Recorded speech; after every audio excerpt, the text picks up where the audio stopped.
we go. So I've got the microphone in a sock, and I've got a little hat on the side to try to deflect the errant noises around stuff like computery fan, that kind of thing. And I'd like to program Perl, but I can't because my brain is somewhere else. I want to poke around in some hash refs or maybe, I don't know, learn a little bit of object stuff, but I'm not an object person. I'm more functional, but that's all right. Some would say I'm not very functional at all. I'm not. That's true. So, you know what? Damn it, I'm yawning. Hang on. There we go. So I was listening to stuff while washing some dishes, and this one person poked around at some online writing tips that someone posted, and said person deleted these tips because evidently they weren't very popular. So I looked and poked around at them, and I was able to get a hold of the first 22 odd quote tips, close quote. And I thought maybe I would challenge myself. I haven't done anything like this online stuff for a while, so I'm going to do that again, number one. Number two, happy 2021, because this is New Year's Day, at least when I'm doing this. And I just want to be able to do stuff and try not to cough my head off while doing it. Hold on. Damn it. So, simple writing tips, a thread. So what I'm gonna do, I think what I'm going to do is I'm going to take each one and try to rewrite it as an actual writing tip that A, makes sense to me, and B, is a writing tip. Because evidently a lot of these are not writing tips. They're personal opinions about things. Especially about TV shows, if I remember right. I don't know. My coffee's cold. You know what I'm going to do? I'm going to pause this recording, and I'm going to go get myself some coffee, and I will be back. See you soon. And I'm back. Did I say I was making coffee? I meant to say I was reheating the coffee. I may want to make some more, so let me put this down somewhere where I'm not going to make loud noises near the microphone. Move this napkin here. So this time I have the microphone pretty far away from my machine, so the fan noise will hopefully be reduced. I have a very thick winter sock wrapped around or over said microphone, and I hope that does okay. Let me sit down and see what we can do. Okay, simple writing tips, a thread. So what if I...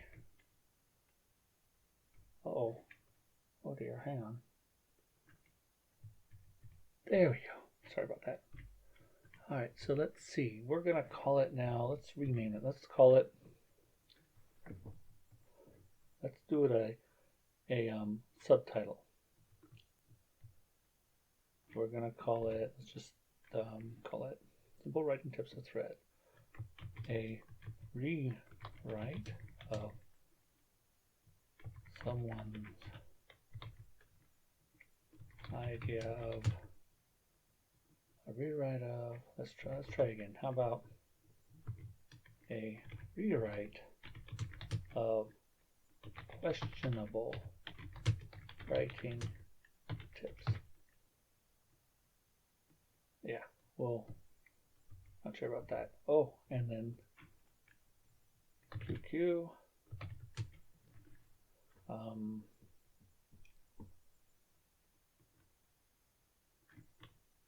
Do we want a subtitle? Or maybe we want to use this as titling for the video itself. So I think I might have mentioned this in the past, But QQ right here,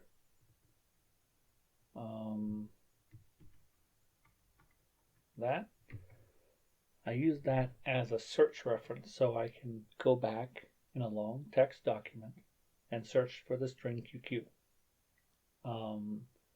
Now, Perl uses QQ for other things, but when it comes to a text document like this, QQ, and in this case colons, to delimit the material QQ refers to, lets me add meta information, which is kind of useful. All right, so now let's go ahead and search for number one. Number one.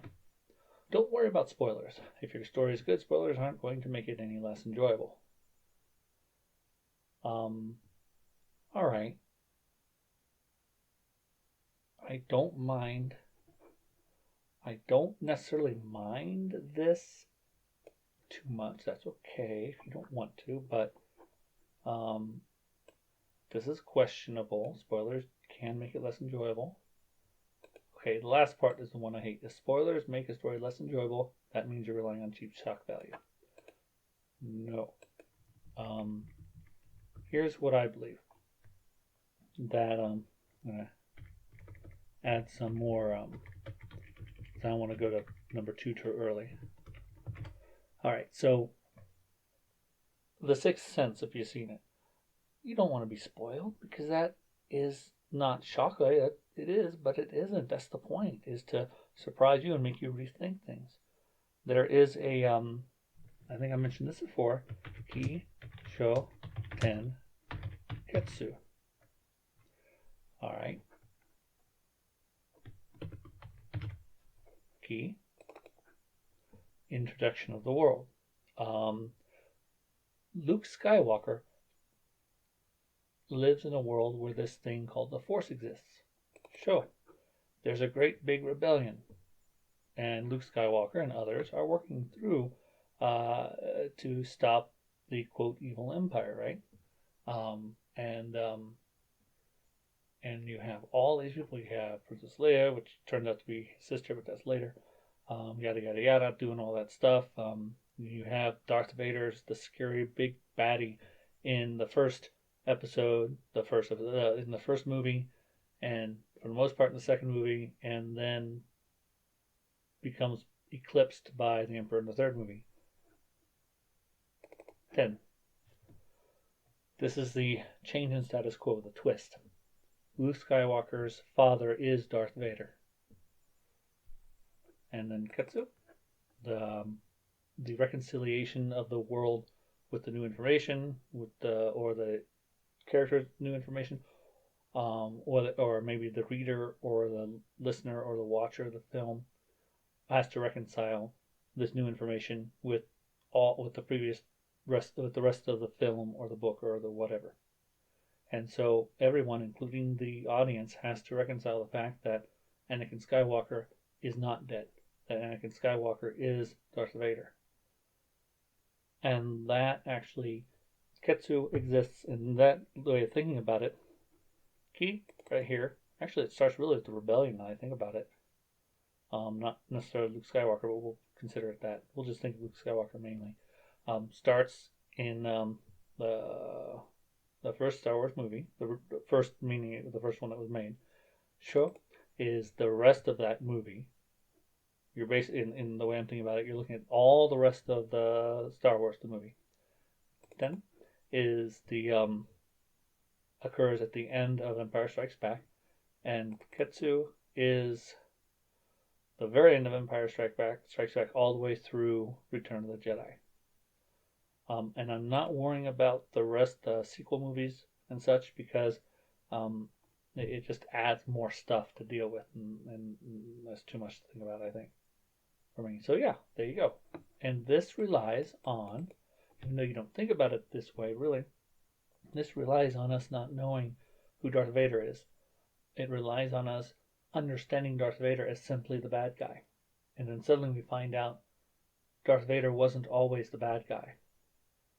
And the bad guy gave us the hero. 2 heroes, it turns out, we find out, because we get another Tenketsu situation in Return of the Jedi with his sister. So it's really complex and really interesting, and you can't do that if you are not willing to have twists or changes or surprises. That's just kind of unfortunate, and that makes me sad. So how would I rewrite this? How would I say? Okay, so we're going to say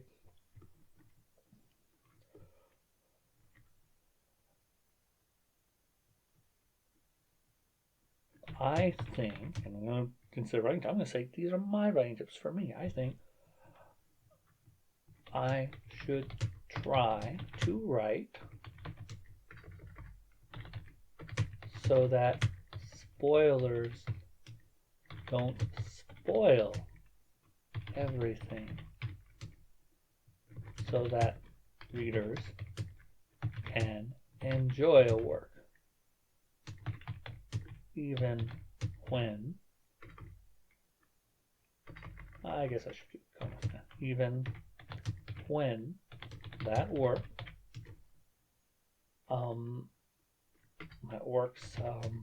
surprises are spoiled.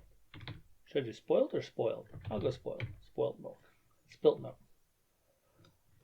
That is my writing tip. The Sixth Sense, that wouldn't work too good. I mean, you could do it and you'd enjoy it anyway, but you'd be going into it, watching it and paying attention, and that's okay. That might be an enjoyable film.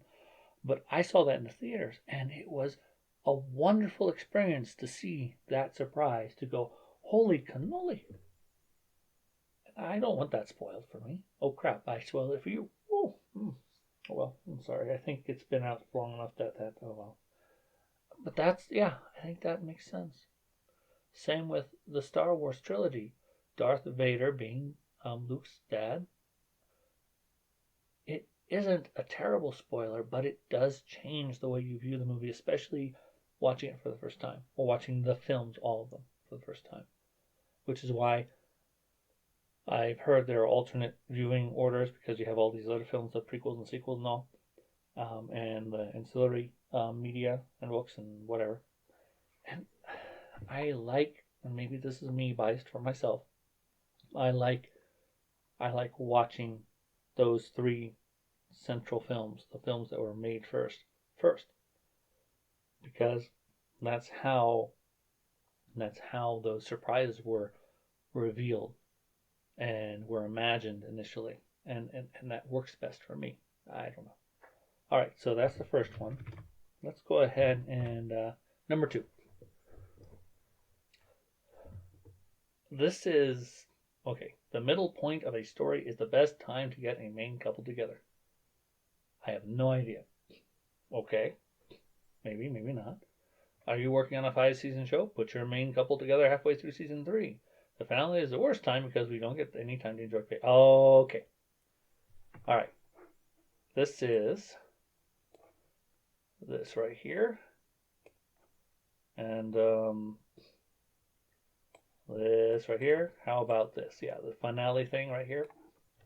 This is referring to some other show specific. So you can see that somebody, whoever wrote this, had an axe to grind. So instead, I'm going to rewrite this as the following.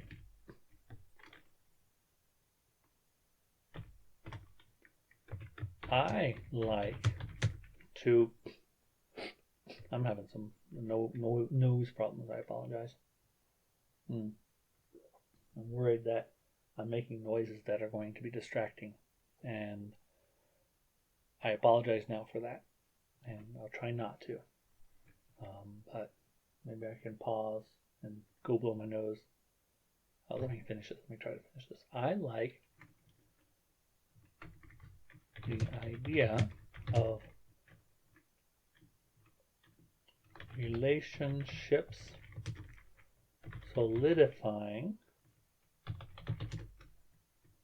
early enough in a story to allow more growth after. And Okay, I'm doing this. This isn't much of a writing tip. Maybe it is, because if you, or here's a writing tip maybe. Writing tip. Let's call it, let's say, maybe we should say,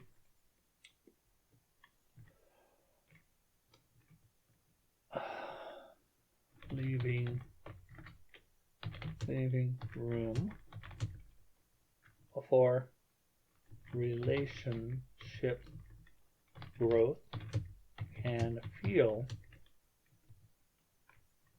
can make a story that's more satisfying to the reader. Is that always true? Maybe. Yeah, I don't know if it's always true, but let's change can to may. There we go. Alright, so see, now I'm making that noise again. I'm going to pause this. I'm going to blow my nose and see if I can get rid of this weirdness that's making me uncomfortable and may make you uncomfortable. So let's see. I'll be back soon. I'm back. That didn't work as well as I was hoping, the whole blowing the nose thing. So I wonder if I'm coming down with something, or it might just be dry hair. I'm hiccuping and trying not to burp. Oh dear. The next thing I'm going to end up doing is cutting the cheese real loud, and oh dear, then I have to edit that out because I'd be very embarrassed if I did. Oh my goodness gracious. Okay, where was I? Oh yeah, writing tip. The original one. Why am I not? Oh, there we go. So let's see. The original thing said, and I'm going to put in the back here, right here. I mean, that's horse hockey. Oh dear. What did I just do? What did I just do? What did I do?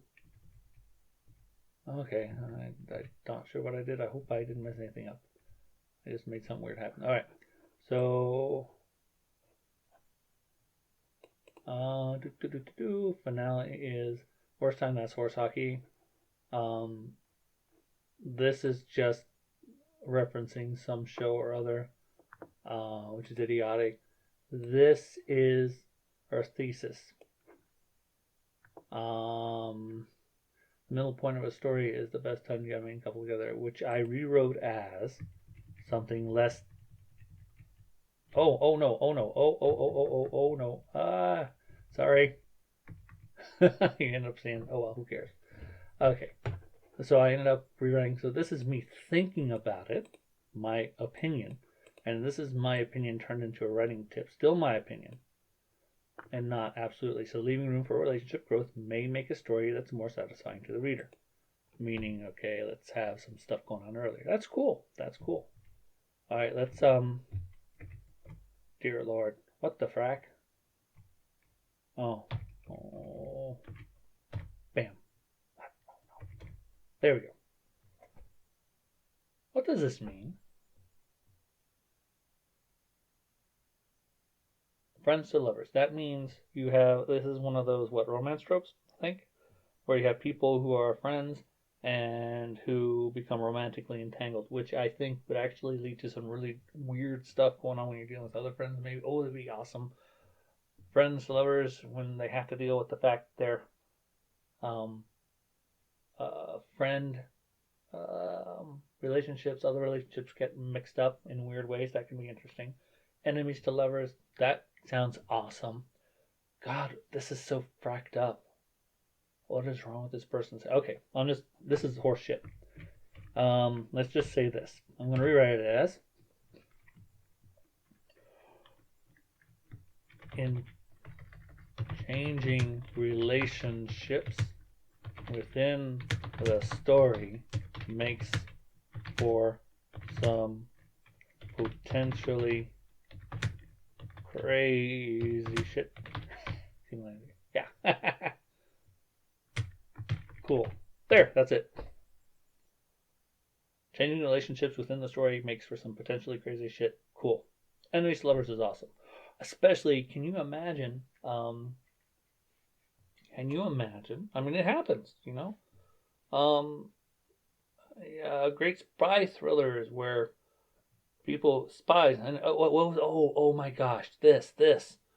How to Lose the Time War.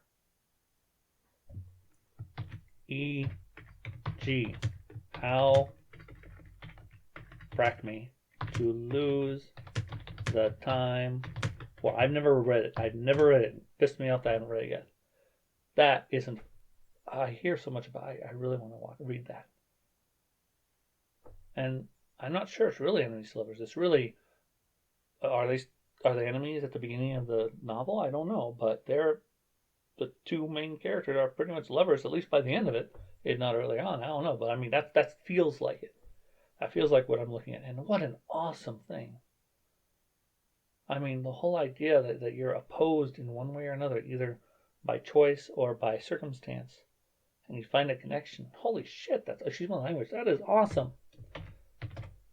Oh, what the hell is wrong with this person? I'm sorry, this is starting to irk me. But you know what? I'm going to keep going.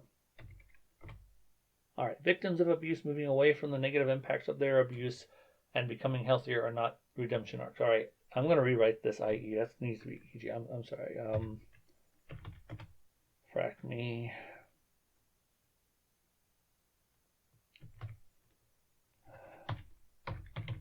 There.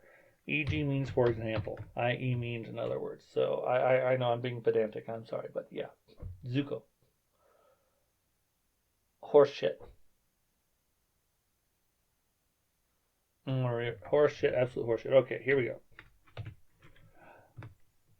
Victims of abuse moving away from abuse can facilitate or be part of a powerful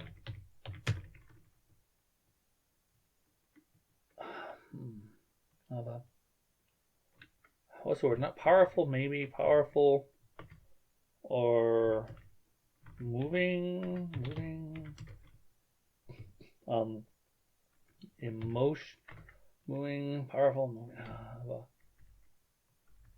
of a potent, of a visceral, of an empowering, maybe.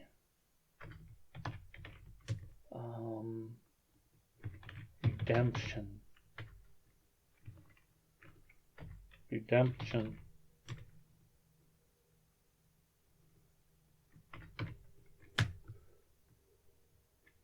E.G.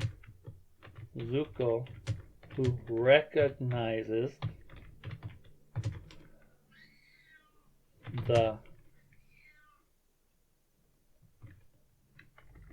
his own worth and the harm he's done in pursuit of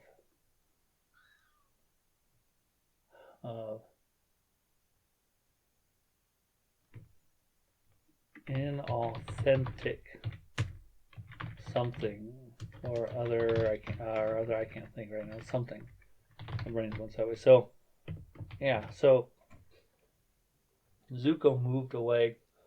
He moved away emotionally from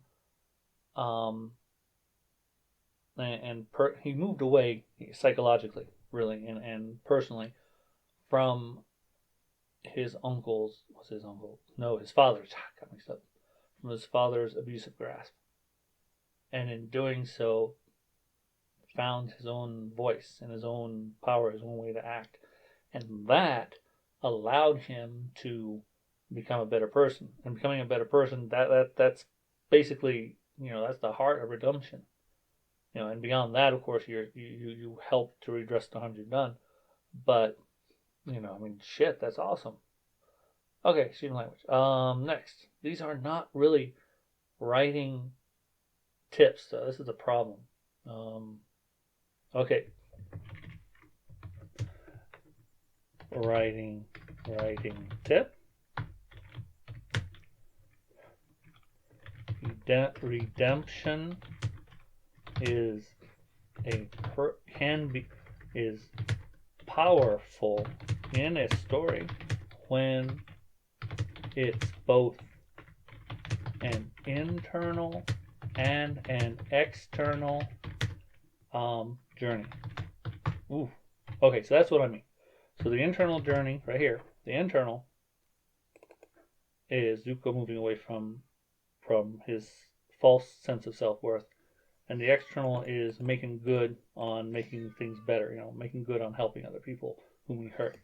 So this is really, I think, more of a writing tip. I'm not sure if that really counts or not. I mean, it's not talking about writing specifically, but it's talking about story.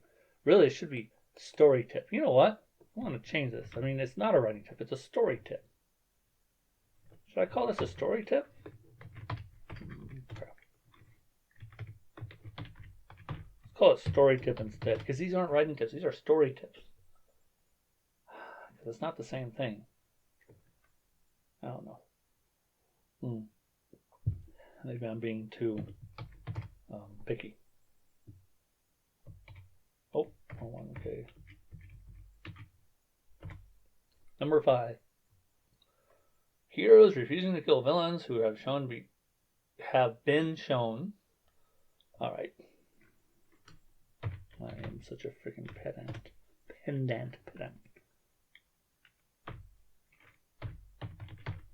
don't know if that's the way to do it, but I'll do it that way anyway.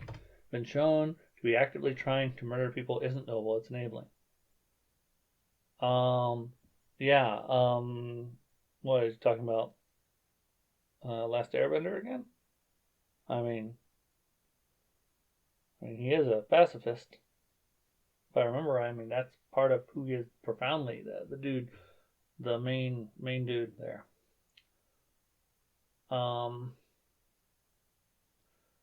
No, it's especially with children's shows, you have limits, cultural limits. Story tip. I want to call it story tip now. Refusing to kill Hitler can be an interesting hiccup. Part of the story, but can sometimes pull the audience out. When that's what I'm trying. I don't know when Juan that up. When the let's see, I'm having trouble with my nose still. When they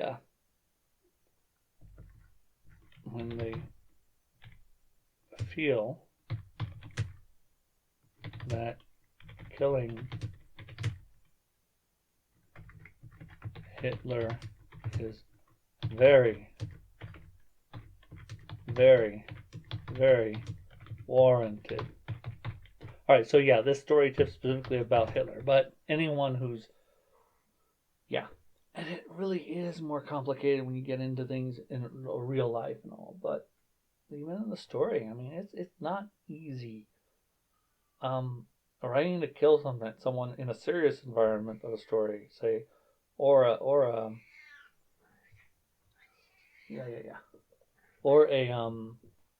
TV show or a movie or whatever. I don't know. Especially, I mean, this is a kids show that actually kids shows that this person's talking about mostly, which is culturally, at least with the shows that I see, because I'm based in the United States, it's really hard to have people, killing other people. It just doesn't work very well currently in modern. Well, at least it's hard. Just it's inferred more than anything else. It's complicated. I don't understand it entirely, but it is what it is. All right, so let's go to the next one. 6.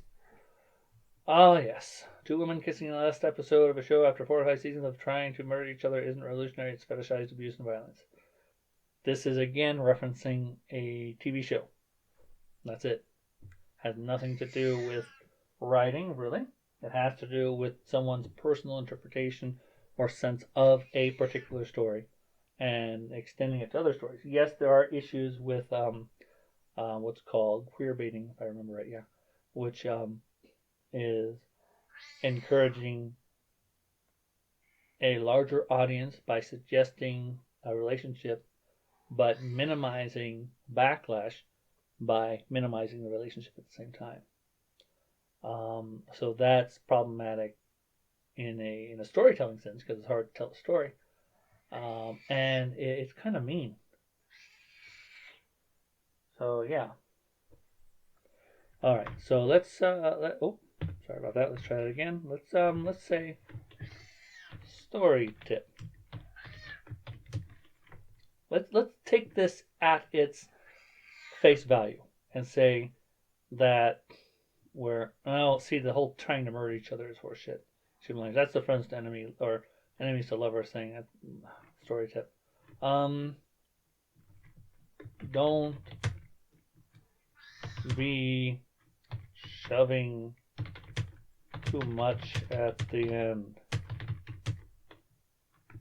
It's not as I don't know, pleasant an experience for most people. Or I'm going to say for many. I don't even say for most. I'm going to say for many. For some, I could say, but I'm going to just say for many. I think that's reasonable. All right, so I'm going to take number 6 and take the best aspects of it, ignoring the crap of it. The best aspects are that it makes good storytelling since you can do it to show relationships, growth of the relationships, and to make things happen throughout or within the story, more integrated into the story. I don't know, something like that. Screw it. I'm not gonna worry about this too much. Next one. Oh, what just happened? Oh, there we go. Okay. Twitter is not an appropriate place to reveal story details. I don't even know what this refers to. Was there a leak? I have no idea. This is complaining. Alright, okay, let's do this. Let's call this Meta Tip. Bum bum bum. Meta Tip.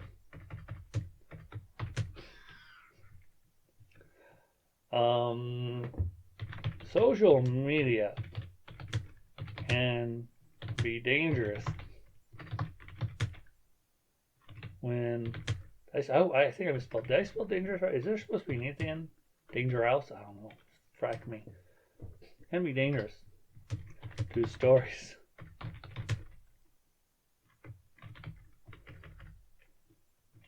Stories leaking might be a problem. I don't know, something like that. I don't know. I don't know. Social media can be dangerous to stories. How's that? Done. Just be careful. I don't know. I can't think of any way to oh crap me, what did I just do? There we go. Cool. Alright, so now it's a meditative. Ooh, I like that. Alright, let's try again. When a character's body count is over 10,000 innocent lies, that character. How about 2 lies? How about 1? This makes no sense. So I'm gonna rewrite it again. Let's say story tip. Let's see. Horrible acts take a lot of work to redeem.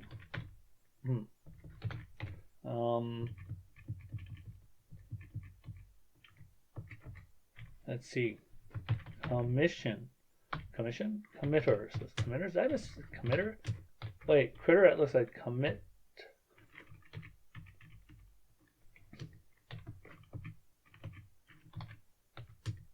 Is it committer or committor? I think it Oh, fuck if I know. See, I don't have a spell check on this damn thing. Don't remember how to turn it on. Alright, committers of horrible acts take a lot of work to redeem. Done. How's that? That's a story tip. Otherwise, now this is the story part, story tip. Readers, I'm going to go with readers this time, might get a little squicked out by the whole thing. There we go. Boom. Story tip. Committers of a horrible act take a lot of work to redeem. Did I spell redeem right? I'm not sure. Screw it. Otherwise, readers might get a little squicked out by the whole thing. Yay! That's not too hard. 9. Tip 8 does not apply to characters for whom making the is a stupid. I have no idea what that is.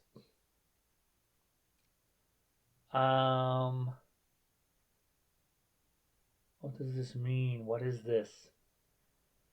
I am clueless. In other words, it should be EG, I'm sure. So let's change that. Because I'm freaky that way. Whoops. There we go. And then I don't know what the frack that is. What? The wooden Savannah's written one. That would be tumbleweed, I guess. No. Be a tree picked up by a tornado. That would be a Savannah's windrunner. How's that? Sylvanus. Windrunner. Something like that. At that point, it's just character rerun. What does that mean? Rerun. Okay.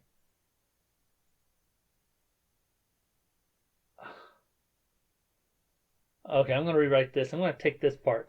Villains was a bad idea. Okay. Well, I can do this. Story tip.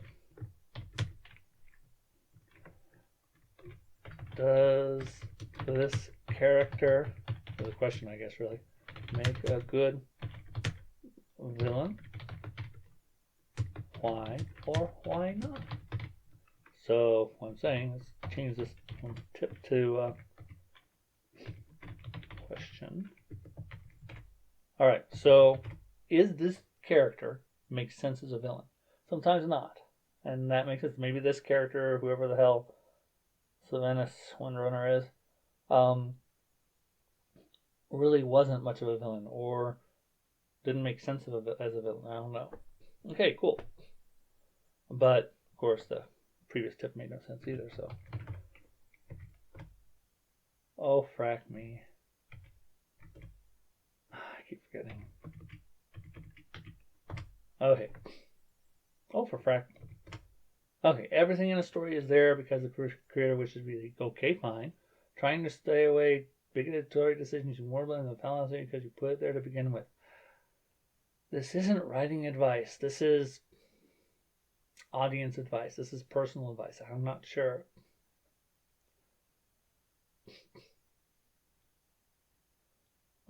Because what if you want bigotry in the story? What do you mean bigoted story decisions? I don't know what bigoted story decisions means. What are you defining as bigoted story decisions? Are you defining the biases and bigotries of the writer being putting them in the story? Or of the culture the writer is swimming in, maybe? I don't know. And then saying, oh, it's the world building? I don't know, maybe. This one's hard for me to parse. Okay, so let's look at the first one. Okay.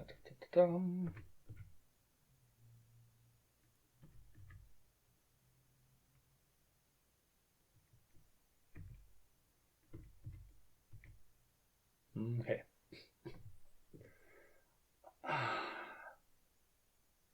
I feel like, technically, sort of. That's not entirely true. honestly. Sort of, mostly true, but sometimes not exactly. Kind of weird that way, but yeah, sometimes it doesn't happen that way. It's a little confusing. So I'll just leave that there. I'm going to ignore that because I don't know how to parse it clearly. So, oh, phooey. All right.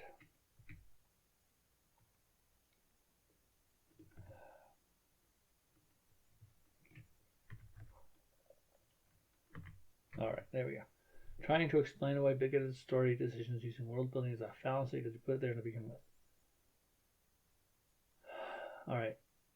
I'm not going to worry about that as a fallacy because you put it in there to begin with. I'm not going to worry about that part. That part isn't what I'm going to worry about. I'm going to worry about this.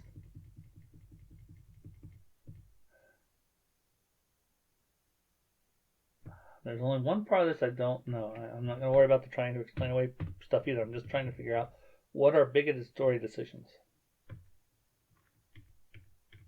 What does this mean? What are bigoted story decisions?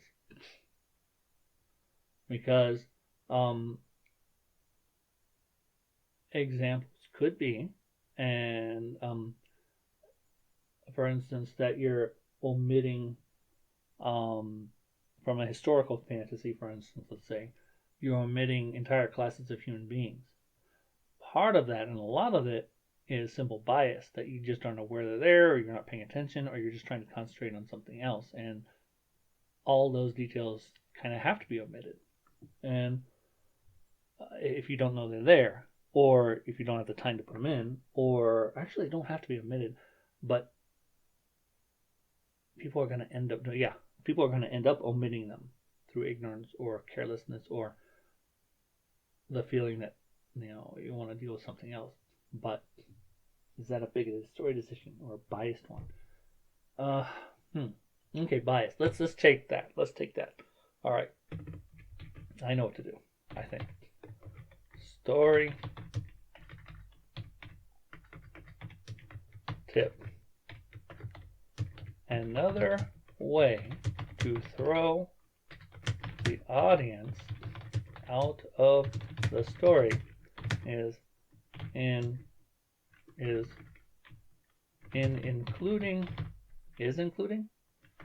I guess I can leave the in. Is including personal biases in the story.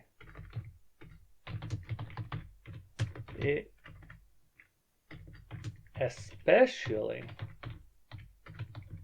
when you may not be aware of them. Is this a story? Yeah, it is a story tip because we're talking about audience. I'm not putting the onus on the writer. I'm putting a neutral sense of things. I'm taking away the blame. I'm not blaming the writer for this. I'm just saying this can kind of happen. For example,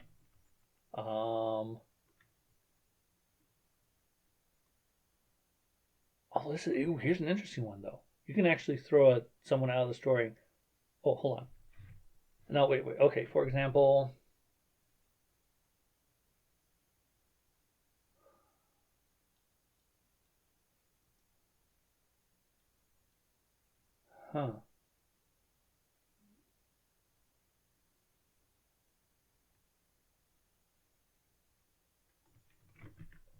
Oh, no women. That's it. That happens a lot. No women anywhere at all. Has happened before. And actually, I think it happens in science fiction sometimes. Here's an interesting tip. Story tip. That goes the other way. Sometimes, and audiences, this is a real one. Audiences. Am I spelling audience? Audiences. Oh, frack me. Audience. And audiences. Oh no, an audience may Get? I'm going to do get because it's more fun than be. They get thrown out of a story by their own biases, e.g.,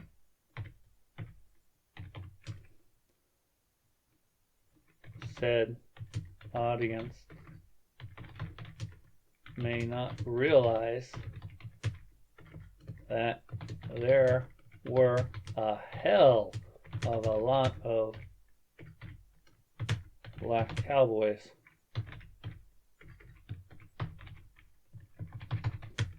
frack me. How do I spell cowboy? I-E. Cowboys. Oh, yeah.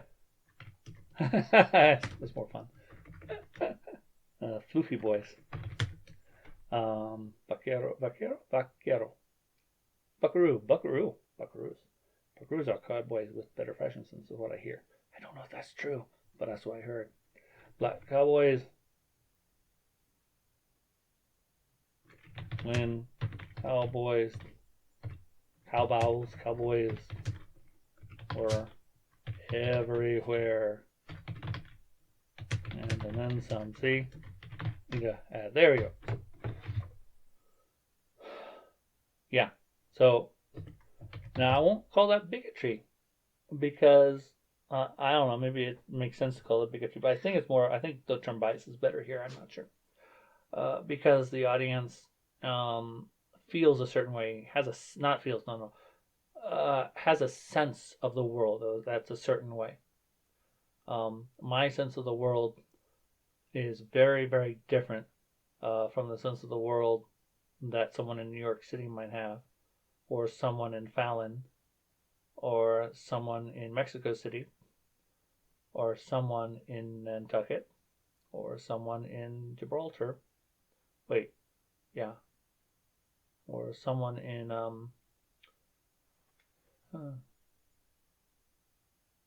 Togo. That's at the southern part of that large lobe. The northwestern part of Africa, isn't it? Yeah. It's a little puzzle, not a puzzle piece, more of a little rectangle. Huh. What was I thinking about? I don't know. Anyway, yeah. Sorry, I got distracted. Huh. So, yeah. So, that's a story tip to think about. And that's a larger tip. I mean, are you going to write something that's historically accurate? Say in the western portion of the United States, and Canada. I don't know how Canada works. We'll stick with the United States. Say out where I'm at in Nevada. In the 19th century. What would we be seeing? I mean, would we include cowboys who are black in the story? And if not, why not? Because there were a lot. All right, let's go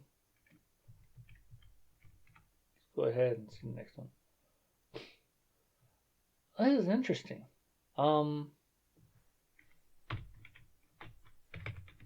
Story tip.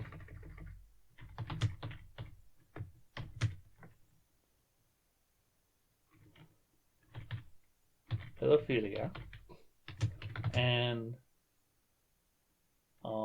related things are tough. Can I spell tough? And touchy to write about. I mean, yeah, but it's legitimately something to write about. Lolita being a phenomenal book, which I never finished. Really should read it. About the destruction of a child. And was it her mother? Her child and her mother? Or crap, I can't remember. Oh no, it was two different children. Shit, two lines, I can't remember. And himself to some degree. No, to himself, yeah. Self-destruction through the destruction of a child, at least one, I think two children. because there was at least one murder, if I remember right. Was there? Or maybe I'm thinking, I don't remember. Anyway, a lot of death and a lot of destruction. Let's just put it that way. A lot of destruction. And it was horrifying. And it's a phenomenal story.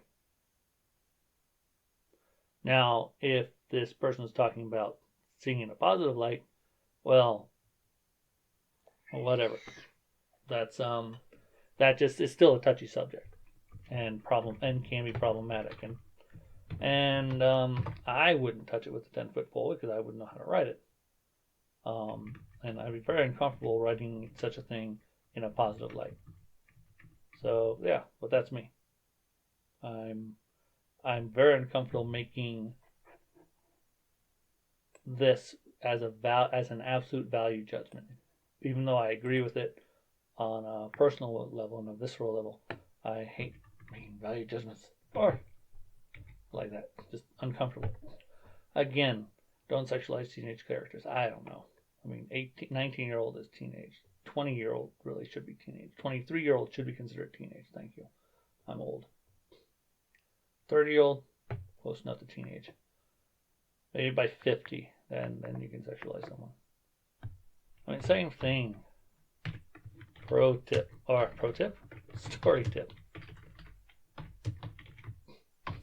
Sex is tough to write about, especially. No, that's not a story tip. That's not a story tip. See, now this isn't a story tip either. Let's try. I'm gonna change this and make audiences squeamish. How do I spell squeamish? I don't know if I'm spelling it right. UEA? Oh yeah, I think that's right. Tip.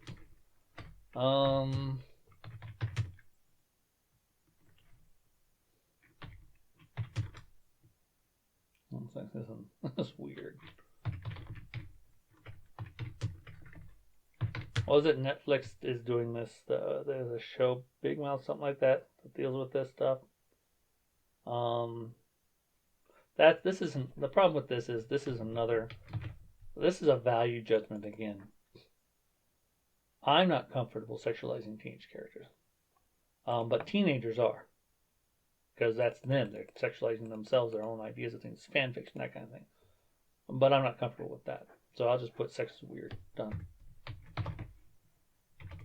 13. Don't make up weird in it. Oh, for fuck's sake. Excuse my language.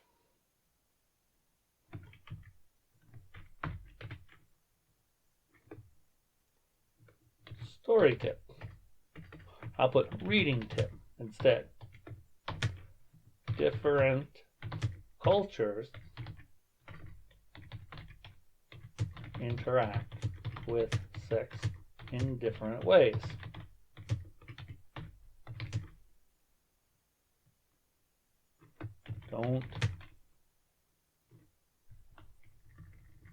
It might be best to hang on to that when reading things that make you wonder about humanity. I don't know what else to say. And sometimes, I don't know. That just bothers me. Again, it's a value judgment that I'm not comfortable making. 14. Making a metaphor for gay trans ace represents always inherently if you're just making a gay trans ace character.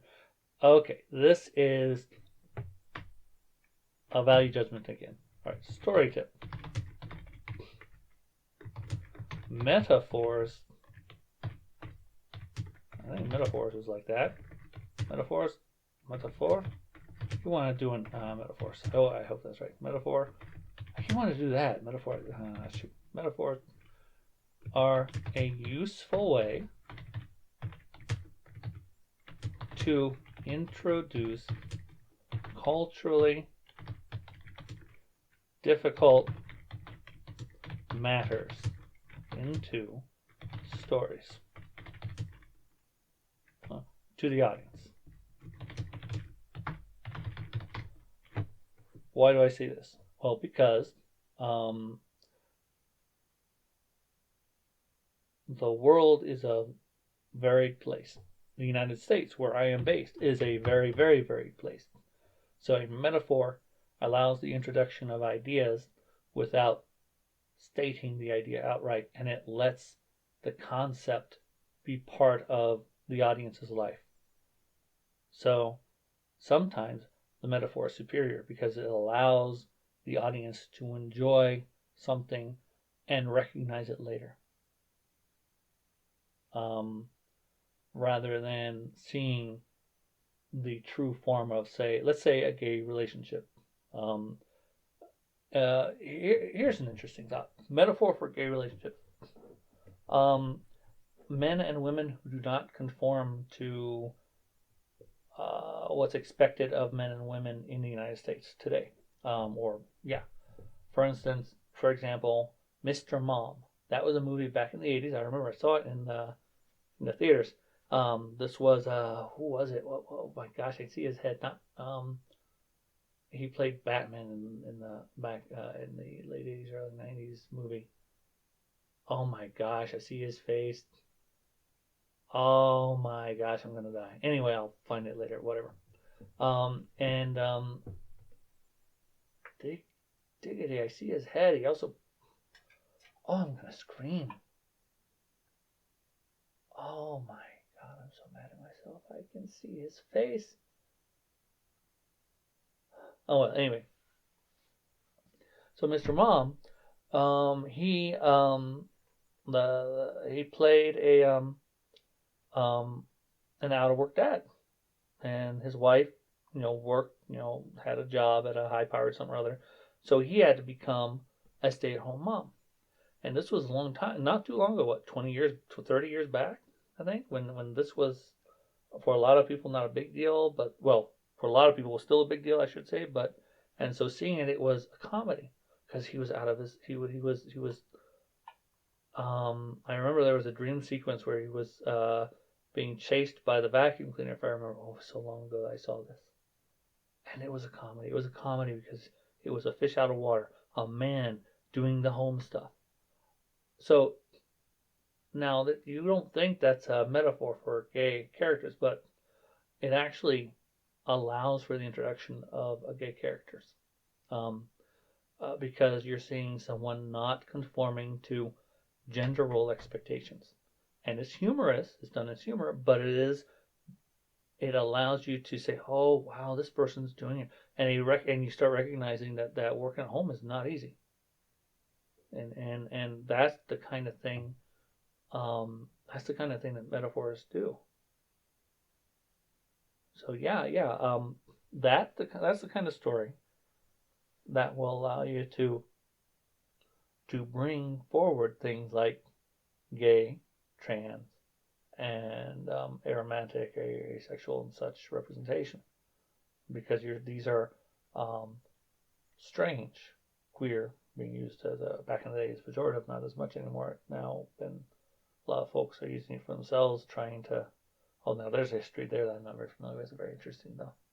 But queer meaning strange, right? Especially in British usage. And then it got applied to someone who's gay, etc. Because that's strange and weird. But now it's not so strange and weird, at least not in much of the United States. And one of the reasons for that is that metaphors and looking at it from a distance first and exposing people to the concept, to the fact that these things exist, these people exist, these ideas exist, allowed the people to exist, that let them walk around and be real people now, which isn't true in all parts of the world, certainly, and unfortunately is not true in all parts of my particular country either. So metaphors are a useful way to introduce culturally difficult matters to the audience. Oh man, I went on a way out tirade there. Not really, but oh well. Oh wait, okay. Am I done with that? Let's see. If there are humans in your story, restricting gay, trans, asexual up to non-human characters makes you a huge turd. This is a value statement again. All right, let's say this one. Story tip. Metaphors.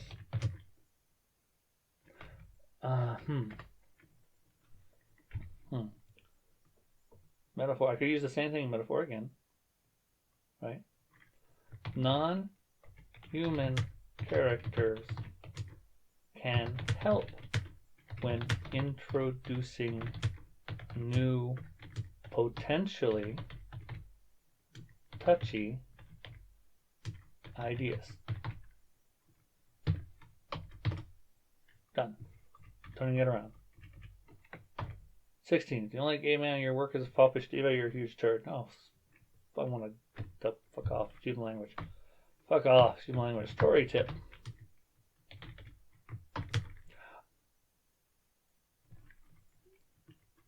When using tropes, you may throw some people out of a story. This really depends on the trope and the audience and the people. The audience. E.g., not all gay characters have to die at the end of the story. Now, this trope here, that came about because the writers were practically forced, if they wanted to write gay characters, to have the characters end in a terrible way. Because, God forbid, you show gay characters in a positive light. At the end, after all this great stuff happening to the great characters, at the end they either die or they end up destitute or something terrible happens. Literally, that was the case for a long time, and that trope still lives on to some degree. This is a way of saying the same basic thing, which is, please, you don't have to write one type of character to represent, let's say in this case, a gay dude, gay man. You don't have to write that character the same way that's expected as a trope. And no, I'm not going to make a value statement on that because I'm trying to give writing advice, not personal opinion. So meh. So the only lesbian in your work is an abusive alcoholic with vague angst issues and codependent relationship to a protagonist. Okay, this is another same problem. This is the one where writing about particular what was I gonna say? Wait, hold on a moment. I gotta do something right quick.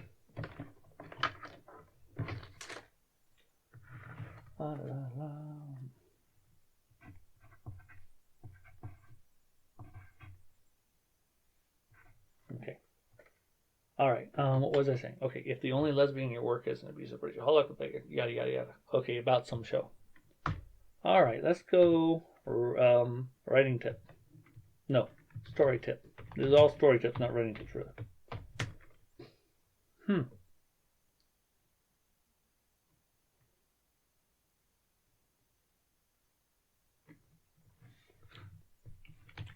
Characters having trouble makes for a good story. Done.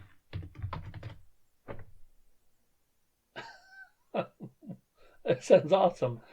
A lesbian is an abusive alcoholic with vague angst issues and coded to relationship with the protagonist. That sounds like an awesome story. I want to read that. Screw this person. Alright. 18. Your only non-bi characters, non-human shapes, or you're a huge turd. Alright, how about this? Story tip.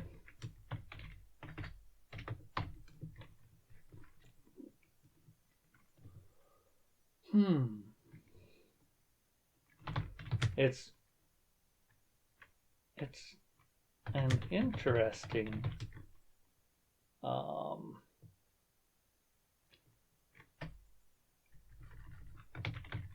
it's the same thing. Non-humans characters allow for unusual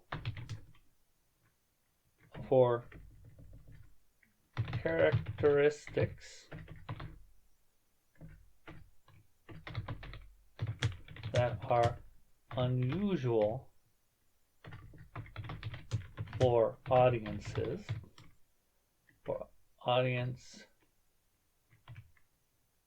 audience's experience.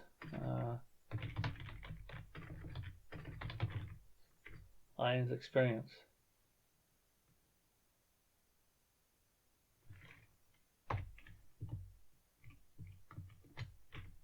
The introduction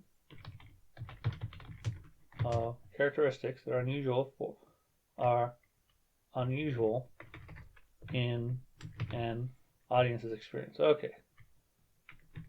E.g.,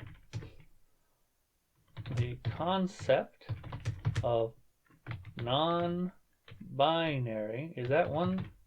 Okay, non-binary is new to many folks. Many people. Many folks. It may be easier to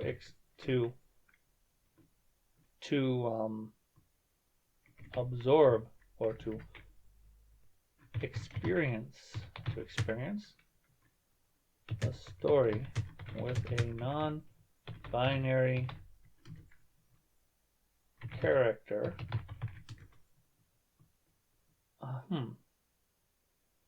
when that character, oh no, that's not necessarily true though. Story with a, see, now that sounds kind of, see, now I'm iffy on that one. I need to experience a story with a non-binary character. See, now I don't know if that's true. Maybe instead of experience, maybe easier to work to include non-binary character who's non-human when there'd be audience backlash otherwise. This is really, is this story tip or is this meta tip? Wait, what was my meta tip? Let me check that. Hold on.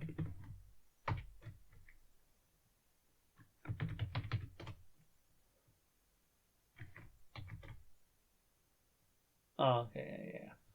All right.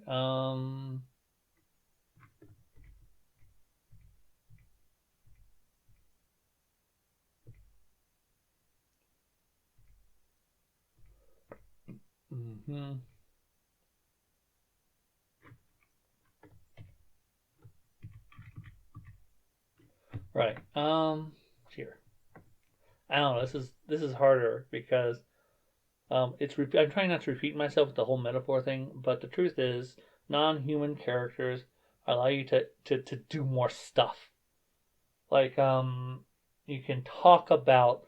It's a lot easier to talk about death and war and slavery at a distance, right? And inequality at a distance when people are kind of, oh, that's so scary, kind of thing. Oh, shit. Good language. I am really. God dang, I'm doing this for an hour. Why am I doing this for an hour? I don't know. I'm iffy on some of this stuff. I don't know how to describe it, and I'm not comfortable with myself. Oh dear. Let's try it again. 19. If you're only autistic characters, okay, this is the same damn thing. Cool. Story tip.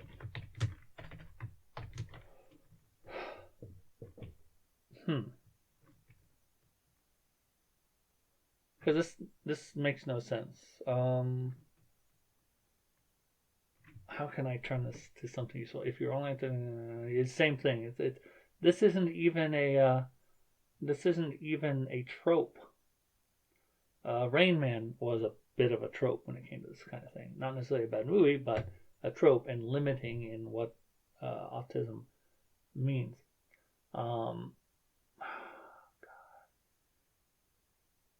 How would I say? How would I deal with this story if you're only?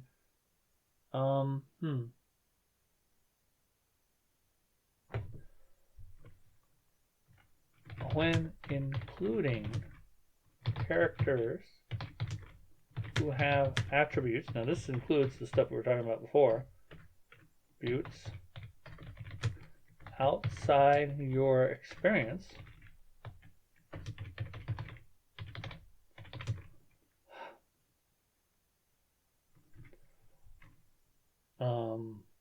research is a good idea. Most of all, though, remember that said characters are as three-dimensional as the rest.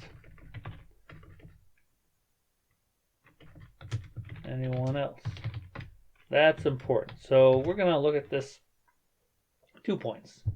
We're going to look at this part here, number fetishist, which does reference trope potentially, but not necessarily. So that's right here. Research is a good idea. Understanding the characters as different, how they're different from you as a writer. And this thing right here is the most important. Don't tropify that character purely. Make sure that you don't have to, of course. You could just make all the characters two-dimensional. I don't know, but it's probably best as a good story to make sure those characters are fully fleshed out. Spiffy. Okay, so 20.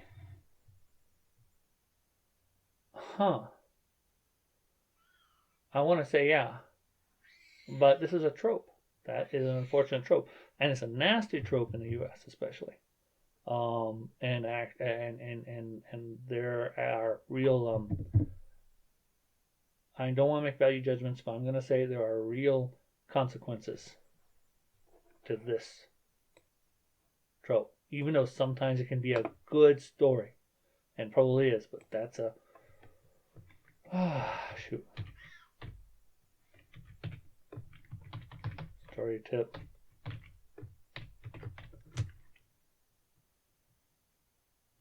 Three-dimensional character is going to do this.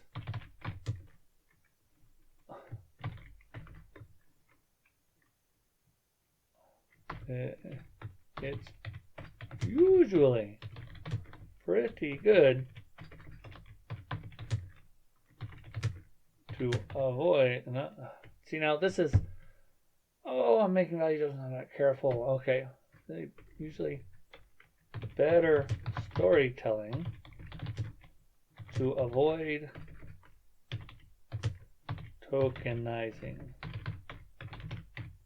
e.g.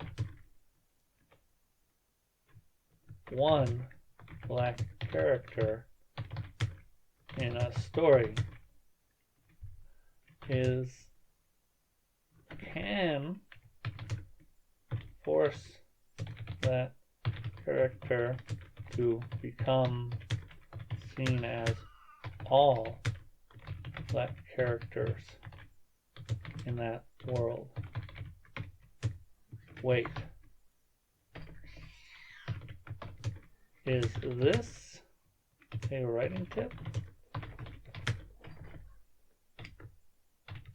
Is this supported by what? Meaning I'm not sure if I'm making a reasonable assertion. I think it's a reasonable assertion.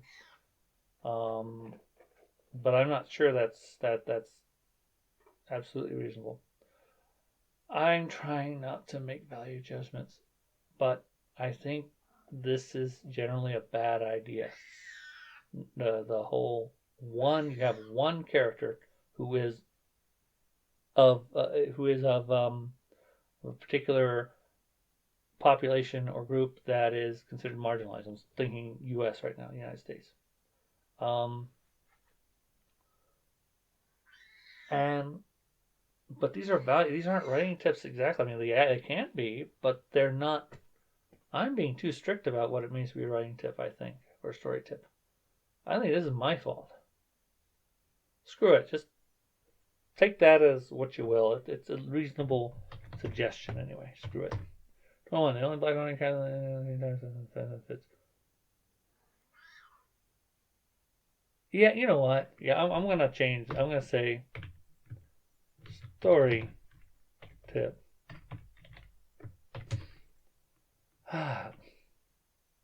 One black woman.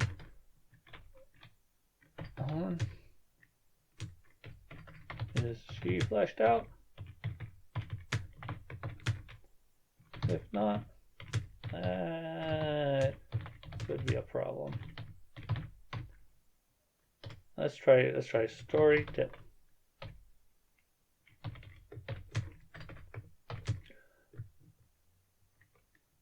I think maybe I'll do it as an opinion. I think that it's not good to tokenize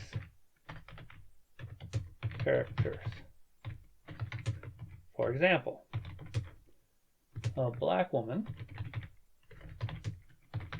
See, I'm trying something out now. I do. Oh, never mind. I'm gonna distract myself. A black woman whose tropey isn't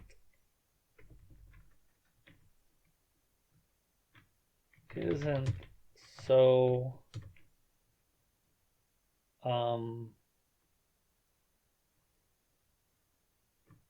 isn't such an awesome character.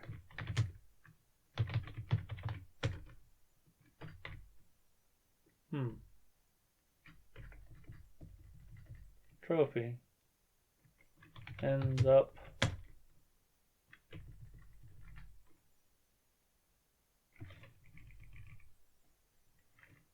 and the only black woman in the story.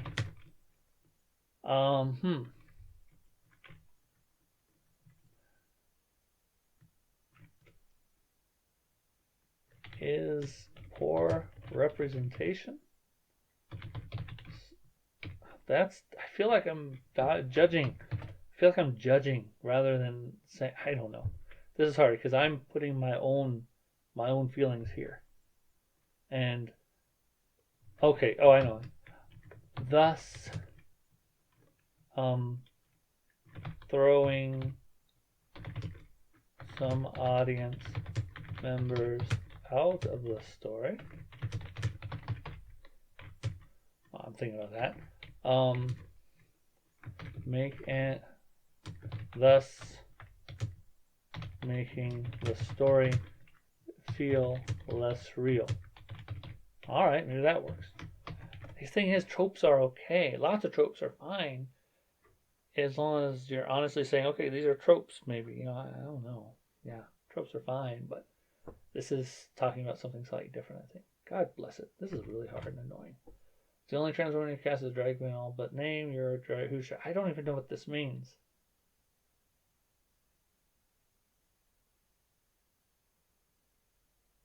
What does that mean? I don't understand that. Is this troping? Tropiness? Is this what? I don't understand this. What does that mean?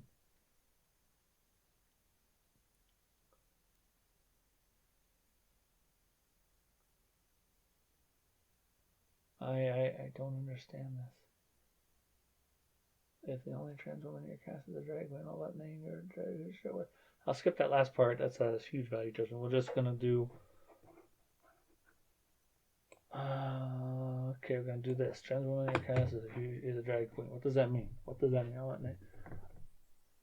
Drag queen, generally speaking, in U.S. English parlance, refers to a fellow, a man, and I'm not worrying about cis or trans or anything. I'm just gonna be saying a man either way.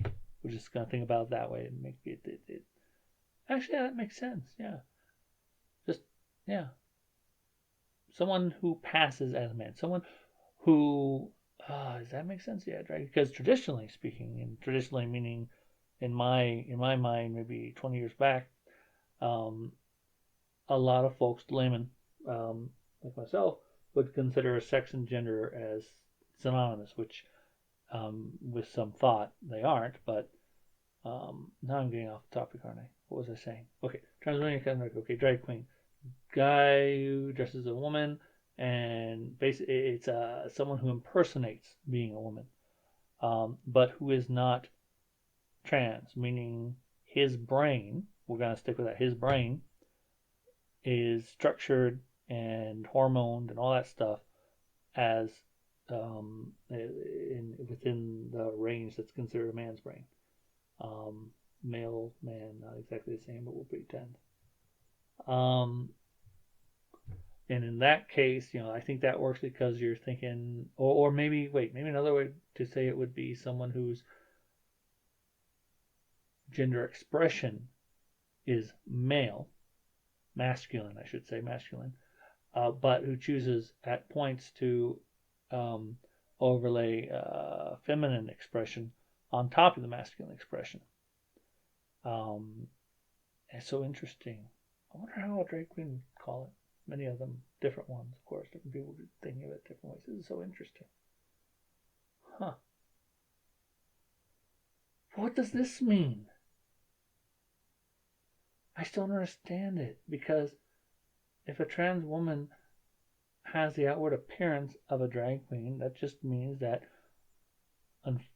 that she doesn't necessarily pass as a woman, which can be difficult for some folks. Maybe not all, but some, because a trans woman, think about this way, that you're dealing mostly with the brain. We are the brain.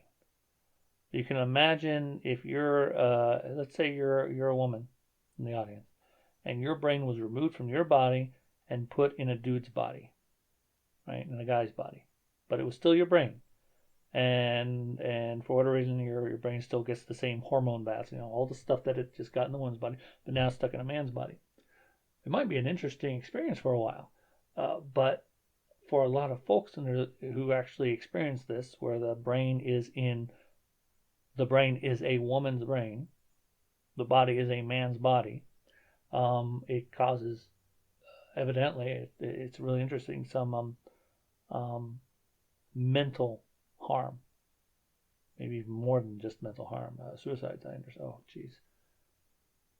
I don't know if I don't want to. Yeah, but it can cause harm. So imagine if you want to be transplanted back or into a woman's body again. If you were transplanted out again, you can't. In reality, you can't. You have to change the body you're in, and that's hard to do. And sometimes people don't want to. People just they just want to. Okay, I've got this body. That's all I got. I'm not going to worry about the hormone therapy or surgery or anything like that. I'm just stuck with this damn body, and fine. Maybe I can't afford it, or maybe I just don't want to deal with that crap. Maybe having the wrong body isn't as big a deal for some people. But in that case, that woman, and the reason I found that, yeah, that's really interesting, because woman I usually define as an external or appearance thing, and that's really where if you don't pass as a woman, then people see you, their brains flip to usually man or unclear, because sometimes folks have an androgynous appearance by dress or by just facial features or what have you. Well, hot damn, then yeah, if you don't pass, that would mean you could indeed look like a drag queen to some degree, and I don't think that's a bad thing. because but then drag queens are an act. Damn, I still don't get this. Fuck me, excuse my language. God dang it, what the hell? I don't understand this. Okay, frack. I don't understand that. I really don't understand what that means. Alright, let's try this. I don't know. What does that mean? Okay. Story tip.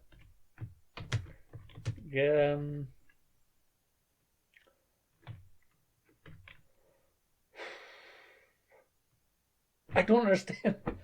What's wrong? I don't understand this. What does this mean? I don't. This makes no sense. I am lost. Does this mean drag queen is a not a trope but a stereotype? Okay, yeah, let's pretend that. I don't know. Let's just say this. Okay, stereotypes can weaken a story. Of course, stereotypes. Am I spelling stereotypes? Yeah, types can be harmful to society at large. Now, I recognize that stereotypes can be enjoyable to a degree, within reason. For instance, stereotype. Some stereotypes are really awful because of their origin, because of how intense they are. But there are some stereotypes that aren't poison, that aren't poisonous. Stereotype, for instance, of the Midwesterner, white Midwesterner, who appears very stoic and actually dangerously so. And that can be silly. The stereotype of a, say, let's see, the stereotype of, I don't know, of women who, a stereotype of men who exhibit emotional responses differently. That's not entirely, that's partly stereotype and partly true, and can be poisonous depending on how that's done. Can be freaking hilarious, but it depends, I guess. I think racial stereotypes can be dangerous in this way, but sometimes they exist. I think they exist sometimes in a non-harmful way to a degree. For instance, white men can't jump was a movie, I think. Was that right? I don't remember. But the stereotype, for instance, and there's truth to it, that I can't dance. I'm a white dude. And the truth is, that I understand, is that we don't dance much at all. It seems to have gone out of culture for various reasons. I think it has to do with Puritan kind of stuff going on, or Lord knows, I don't know what. And then you have the stereotype of someone who's black can dance, which isn't always true, obviously, but the stereotype's there. And sometimes that's played with. And maybe that's not a bad thing. I don't know. I wouldn't be comfortable playing with that stereotype myself, but that's me. What am I talking about? Oh, stereotypes, yeah. I'd say stereotypes generally maybe weaken a story because if they're noticed, that can make people go, oh man, this story's still, people won't respond to it very well. I don't know. I don't even know. I just think that this is awful. Jeez. And that's just 22 of these things, and I don't know the rest of them I tried to get and I didn't. There are a lot more. And yeah, why am I doing this? I don't know. I just wanted to try. Holy crap.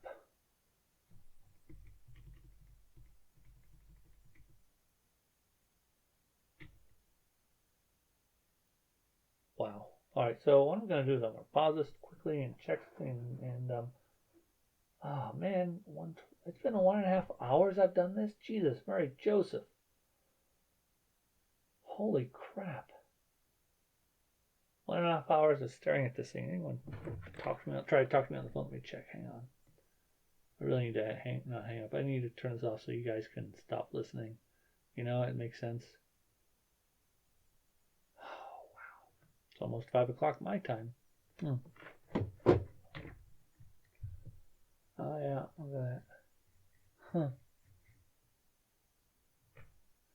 All right.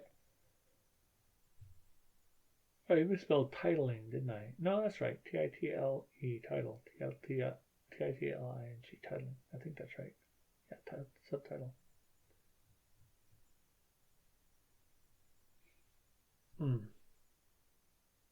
That was interesting. And it does make me think about what is a value judgment and what is a reasonable tip. What does it mean to have a writing tip? Are we talking about story? Are we talking about larger issues? I don't know. And I kind of went back and forth on that, I think. I gotta stop this. Dang it. I'm supposed to be doing some writing, actually, on what's supposed to be a short story, and it's ending up being a novelette. A bit of a bloodbath, and yeah. Okay. Good night, everybody. I'm gonna stop this now. Save it.